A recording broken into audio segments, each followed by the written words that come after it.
Hi, I'm Dr. David Hess, and I'm a primary care physician in West Virginia, and have been practicing medicine now for nearly 20 years, seeing tens of thousands of adults and children in my career.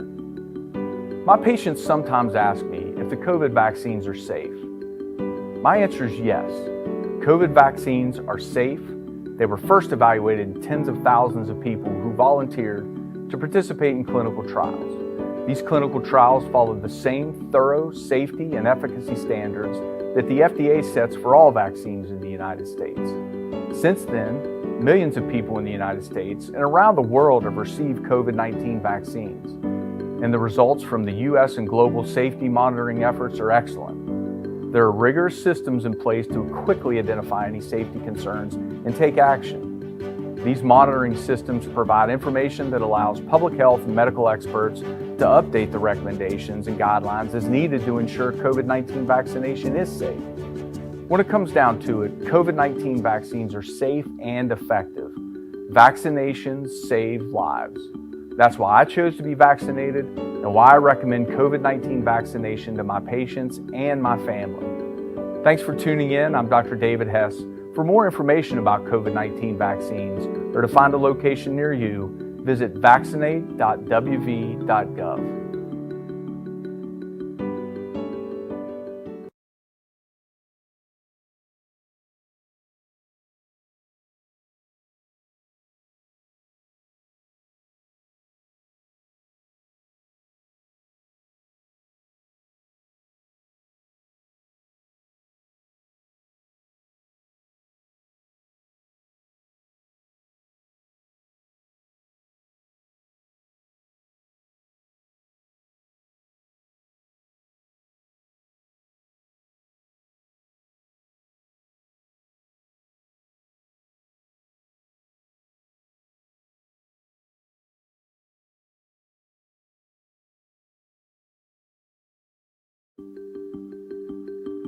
Hi, I'm Dr. Catherine Moffat. I'm a physician specializing in pediatric infectious diseases at West Virginia University. My patients and their caregivers sometimes ask me if children and adolescents can have side effects from COVID-19 vaccination. There can be side effects, although not everyone has them. The side effects that children 12 and up can experience are similar to those in adults. These tend to be mild to moderate and include soreness, redness, and swelling around the injection site, tiredness, headache, chills, fever, or nausea. These effects usually last only a few days, and kids may experience some or none of them. These side effects can be a sign that the immune system is building up its natural defenses against COVID-19, but many people build protection without these signs. Similar to adults, these effects are more common after the second dose, yet that second dose is essential for maximum protection. Although these side effects can occur, they are short-lived and outweighed by the benefits of being protected through vaccination. Many cases of COVID-19 among children and teens are mild, but even mild cases in children can lead to long-term health problems. I've cared for children with COVID-19. Some of their cases can be quite severe. In fact, COVID-19 was among the 10 most common causes of death in children in 2020. And COVID-19 hospitalization rates among teens increased in the spring of 2021. COVID-19 vaccination is a safe and effective way to protect our kids against the virus. It protects not only the person who's vaccinated, but those around them as well, especially children who cannot yet get vaccinated. This is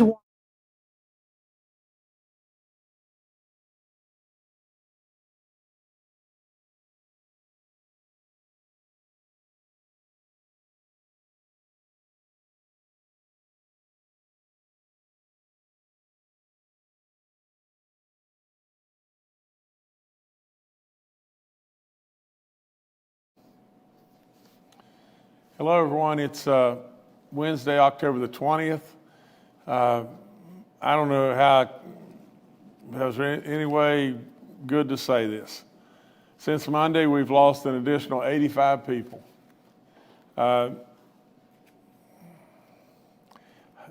You know, I say it and say it and say it and say it, we should absolutely do what I say. We should be very respectful of others, and we should be neighbors, loving neighbors, but at the same time, more and more and more of us ought to go get vaccinated.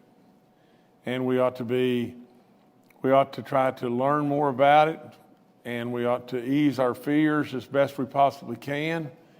And without any question, one thing is absolute for certain. And that is the more of us that are vaccinated, the less will die. But nevertheless, the 4,135th death is a 64-year-old male from Wood County. The 4,136th death of 50-year-old male from Kanawha County. The 4,137th death of 41-year-old female from Kanawha County. The 4,138th death of 32-year-old male from Wood County. The 4,139th death of 74-year-old male from Kanawha County. The 4,140th death of 75-year-old male from Kanawha County. The 4,141st death of 54-year-old female from Wayne County. The 4,142nd death of 74-year-old male from Cabell County. The 4,143rd death of 46-year-old female from Hancock County. The 4,144th death of 82-year-old female from Putnam County. The 4,145th death of 62-year-old female from Putnam County. The 4,146th death of 48-year-old female from Mineral County. The 4,147th death of 49-year-old female from Logan County.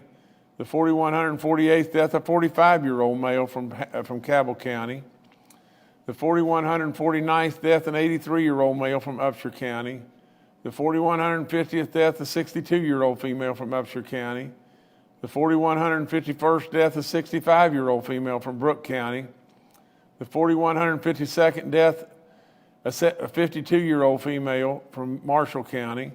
The 4,153rd death of 70-year-old female from Monongahela County. The 4,154th death of 43-year-old male from Lewis County. The 4,155th death of 52-year-old male from Fayette County. The 4,156th death of 90-year-old male from Randolph County. The 4,157th death of 65-year-old male from Putnam County.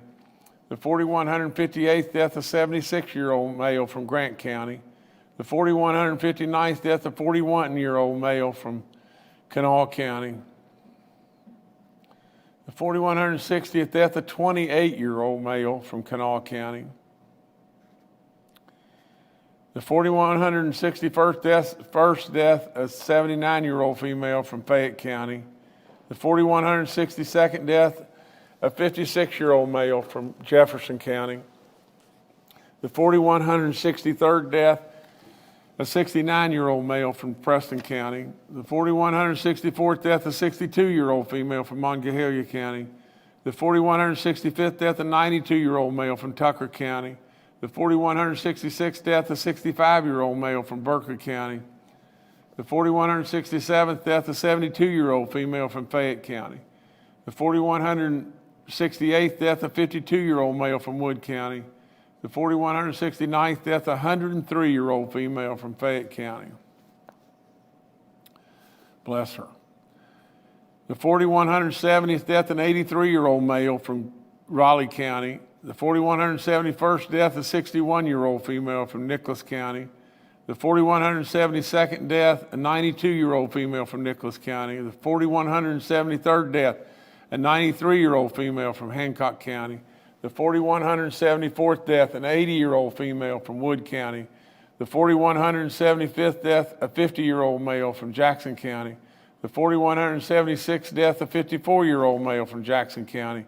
The 4,177th death, a 21-year-old male from Jackson County.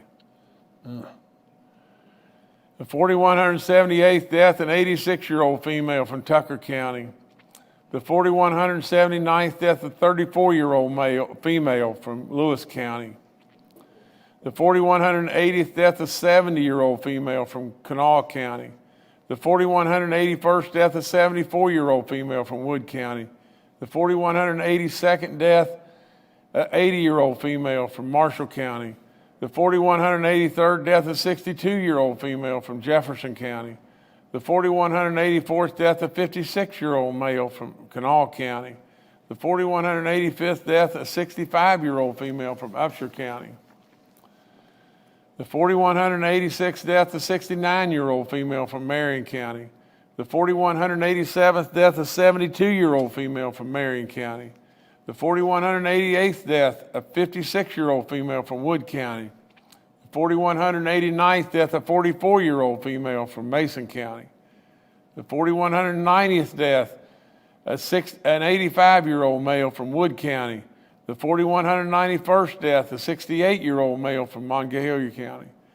The 4,192nd death, an 84-year-old male from Preston County.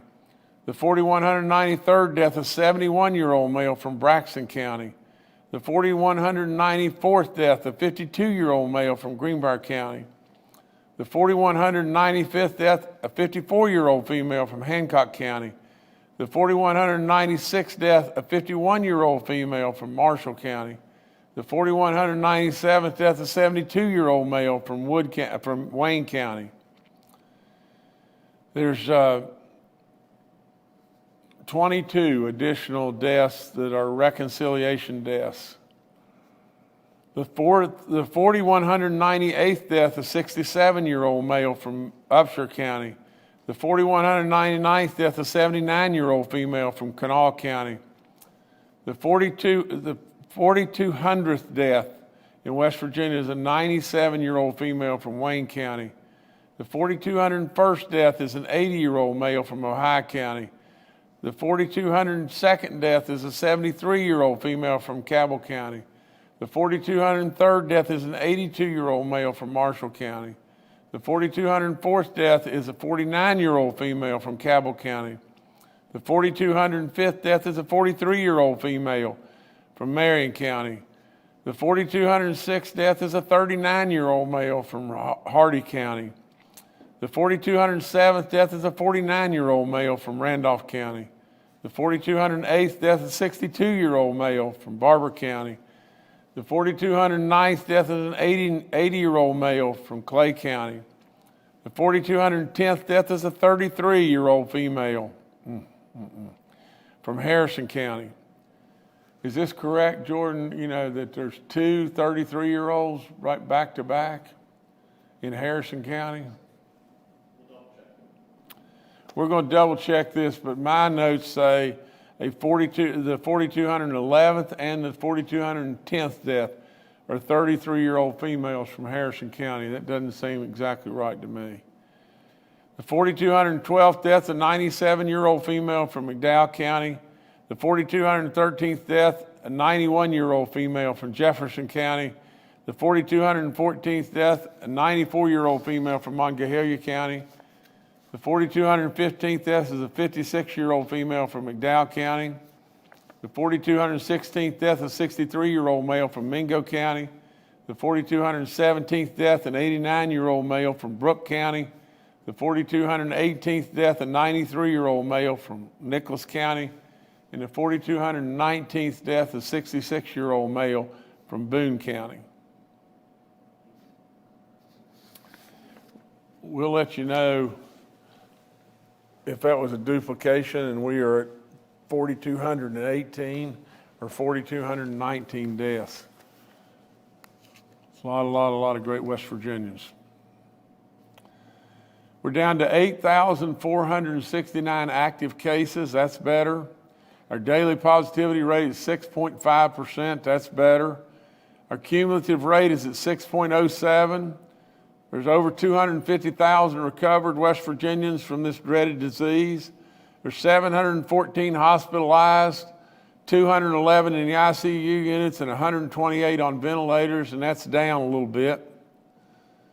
We have 4 green counties now, 40 school outbreaks in 18 counties, 602 confirmed cases right now. And we have 2 counties that still aren't wearing masks, and that's their local decision. It's Pocahontas and Tucker counties. I remind everybody again, 65 and older, if you have any symptoms, I was feeling a little tough on Monday and got tested negative. I think you should take advantage of the free testing. The antibodies are waiting on you. If by chance you were tested and tested positive and everything, we could probably save your life. I encourage you, if you're in a big crowd of people and you've got, compromising issues, diabetes, lung conditions, heart conditions, you're 65 and older, you ought to really consider wearing a mask. All the booster shots are available. Anybody that's age 18 and above ought to be getting your booster shot. If you're Pfizer, if you took Pfizer and you're 6 months out, if you're fully vaccinated and you're not getting your booster shots, you're not being smart. That's all there is to it. You should absolutely go get that booster shot. We've got all the shots available and we're working on it like crazy. I don't have you an update on Moderna. It looks like Moderna is going to come out. It can all change, that. But indications are for 65 and older with compromising issues, that's the way it's going to maybe ease out in the beginning. We're up to 66.1% of the 12 and olders that have been vaccinated, 81.6% of the 50 and olders, and 91.8% of the 65 and olders. All the vaccine eligibility, I've said it 1,000 times, is for anybody above 12 years of age or 12 and older. I encourage our young people to get vaccinated, but at the same time, we need the help of our parents, and we need the help of our grandparents and grandfamilies. Our grandfamilies can take advantage of this $150 school voucher and try to help us towards getting those 19,000 kids that you've got vaccinated. All the information on our COVID vaccine info line is up there. All the stuff about free testing. Again, I always want to thank Fruth and Walgreens for all the great work that they did in the beginning and still continue to do. Our flu vaccines are available to anybody, and you can take them at the same time that you're taking your COVID vaccine. I remind everybody about this rental assistance program, especially, our renters and landlords. Please look into that. And if you're having an issue or a problem, get in touch with us and see if you qualify for some of these dollars. We've still got a lot of dollars that we could be sending out right there. And the only other thing I've really got is tomorrow we're going to kick off our fall trout stockings, and I'm going to be making an announcement tomorrow at 11 a.m. I think, I encourage everyone to tune in to that announcement and everything, but at 11 a.m. tomorrow, it's a wonderful time of year. My gracious sakes, living. The colors are just starting out, and they're beautiful beyond belief, and our waters are in pretty decent shape, relatively low, I'm sure, but pretty decent shape. But we're going to make a gigantic announcement on a beautiful trout stream tomorrow that we're kind of bringing back and into the program and everything, and I think you really like it. 11 a.m. tomorrow. That's all I got. Oh, I got one other thing.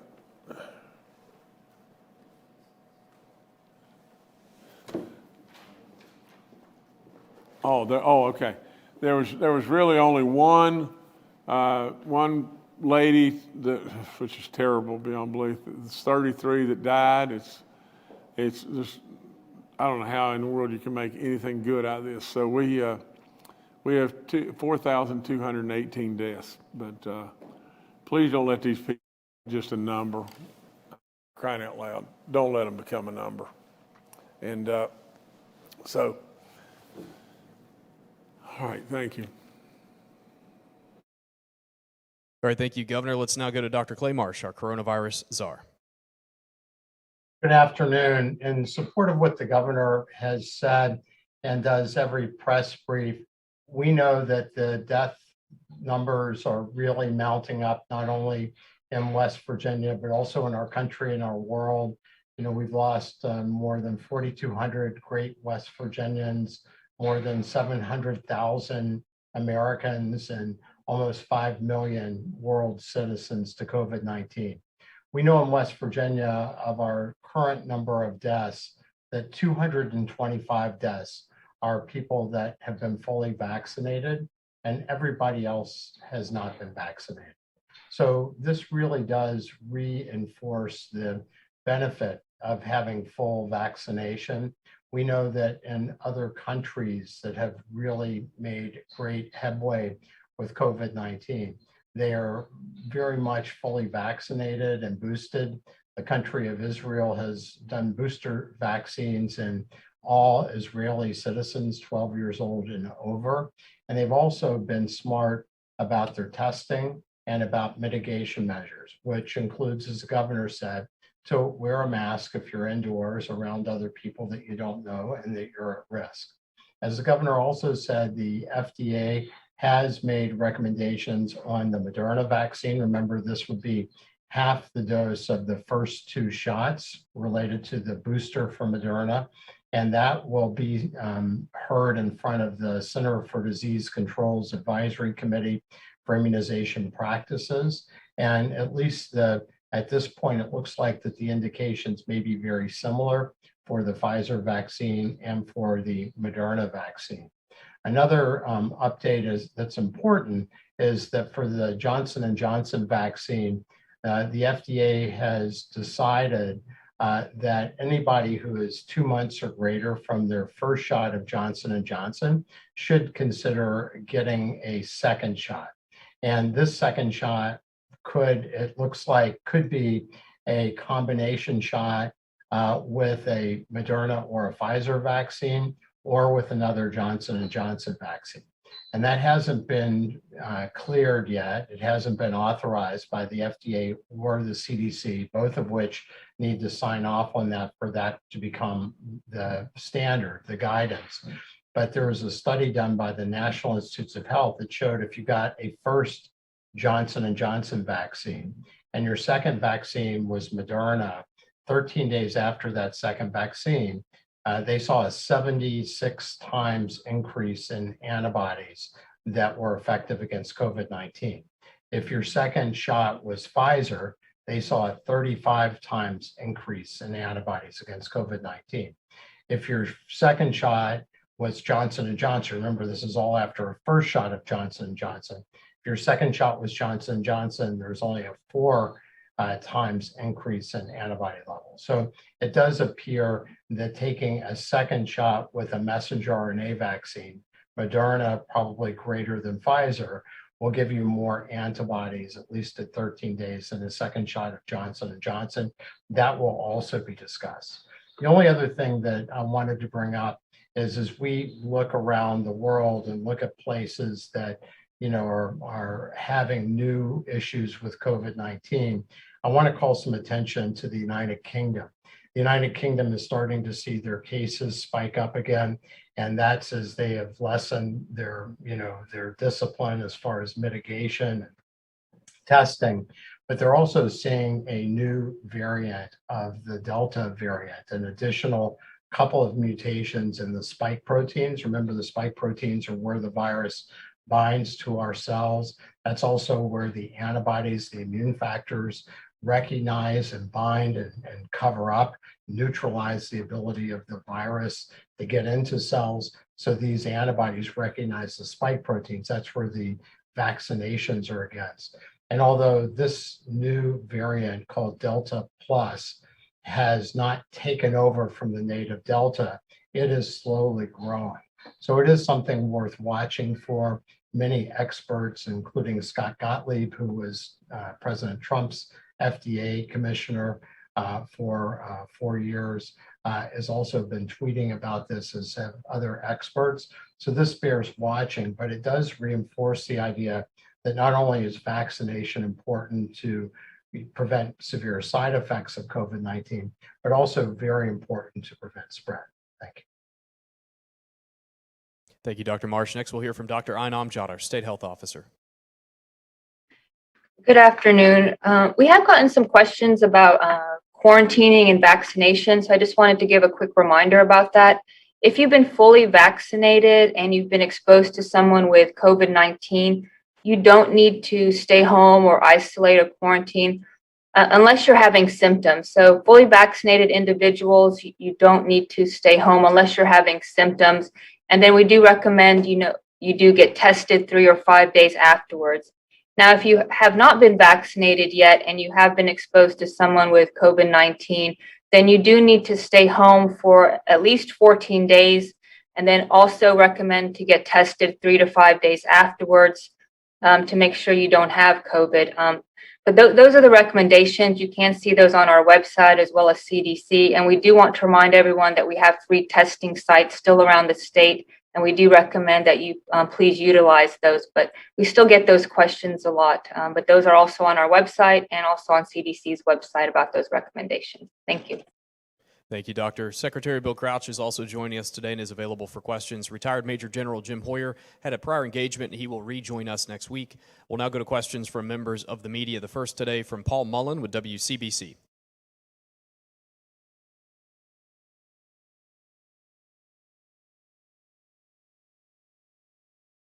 Paul, you may be muted.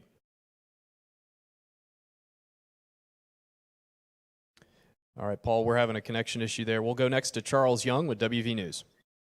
Hi, this is Charles Young with WV News. I was wondering if anyone could give us an update on the situation at the Veterans Nursing Facility here in Clarksburg. Is there any new information on that outbreak? Thank you. Maybe who? Yeah. I can, Governor. If you need me. Okay, Dr. Amjad, please. Sure, Charles. So right now, there's nobody in the hospital. There were a few patients in the hospital. Unfortunately, there was one patient that did pass away. There's 5 staff right now that are have COVID, and they have about 11 patients that are with COVID right now as well. But they did have all antibody treatments, which did help a lot.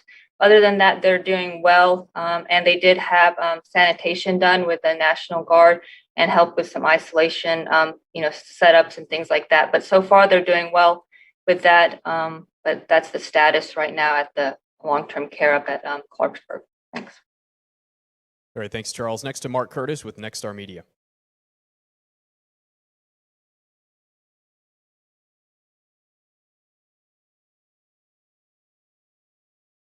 Paul, I'm sorry, Mark, I think you're muted too.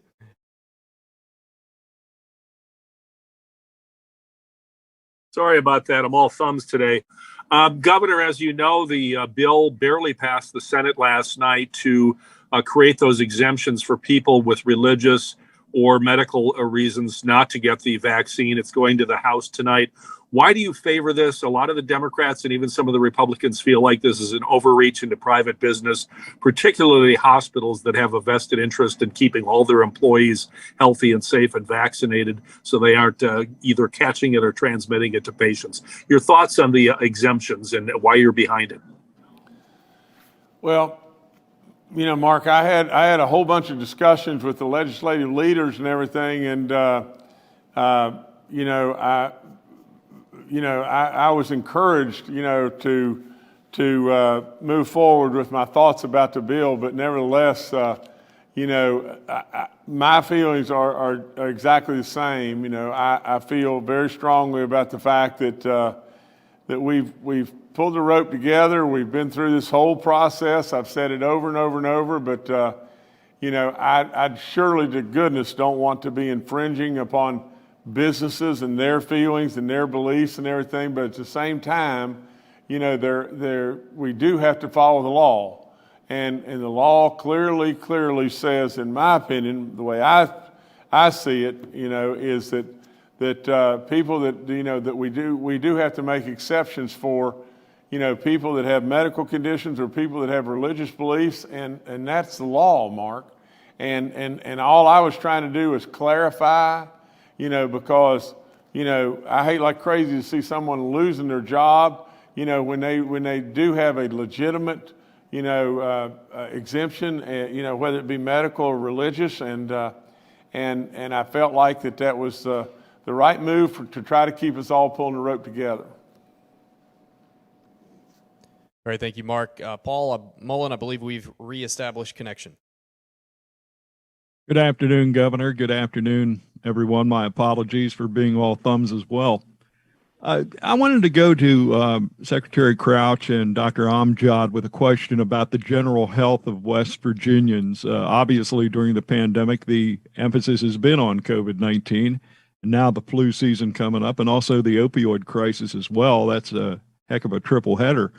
But I know there's been some concern that people that needed treatment for other existing conditions have not gotten that treatment because of the pandemic.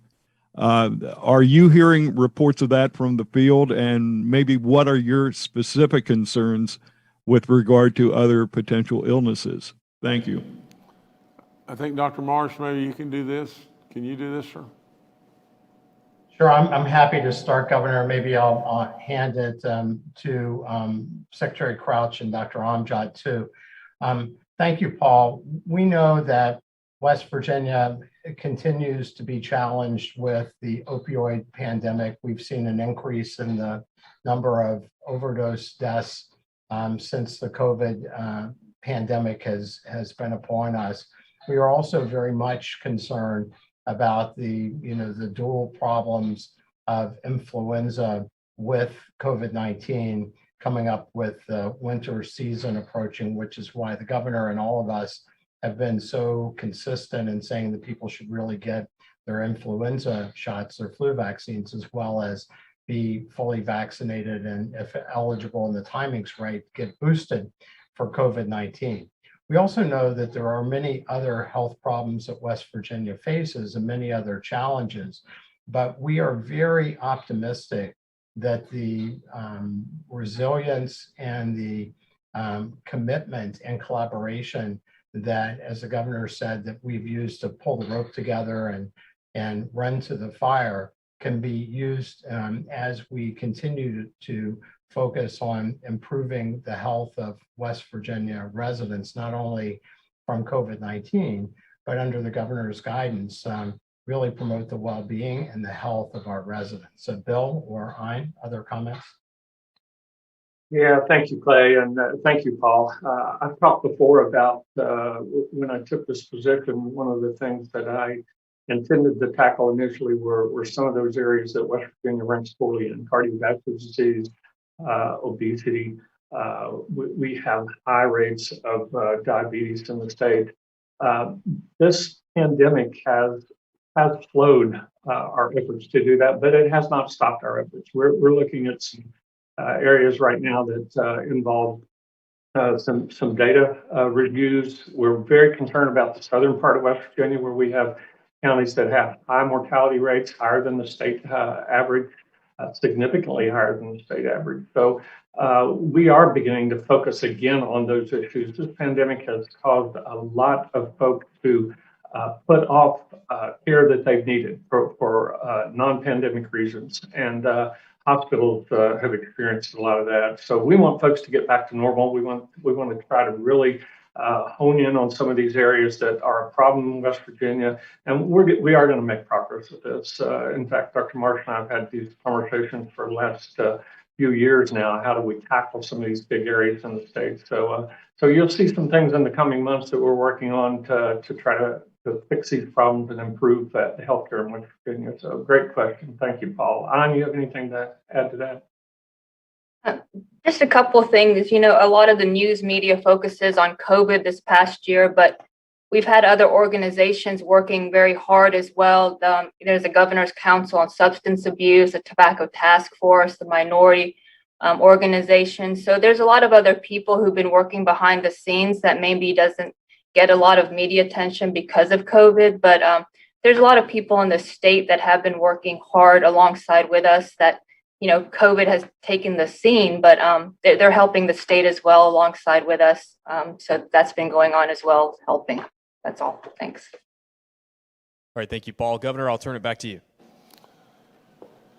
Well, I tried to clean up this situation about, beautiful lady that died is 33 years old and from Harrison County, and there was only the one death, but we had left off that there was the 4,211th death was really a 66-year-old female from Braxton County.